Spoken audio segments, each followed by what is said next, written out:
Phamaz onganikeza abafundi abasibukele nje manje ekhaya.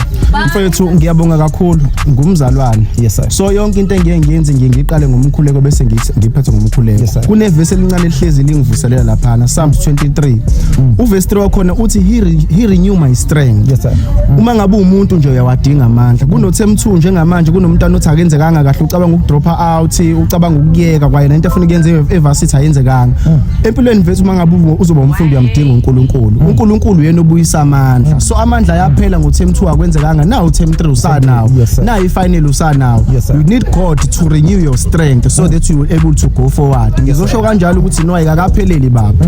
Isikole sidetermine ngokuthi siyakwazi nokuphakela iuniversity because isikole singawukhipha 100% only to find ukuthi ba u5 abantu abayi-university. Sina ke njenge career guidance emlazi sizoqeda leyo nto because isikole sizodetermine ukuthi siyayiphakela ni-university. Bangaka abantu abaphumile bayakhona. Ngiyabonga babuzethu. Yes mfowethu mhlawumbe ke elokugcina nje elakho iwapha amazonganikeza othisha abafundisayo abafundi.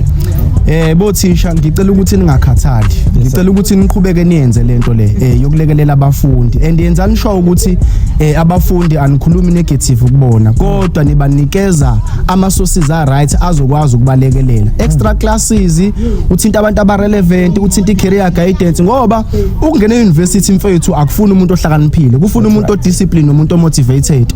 Umntwana ukuze abe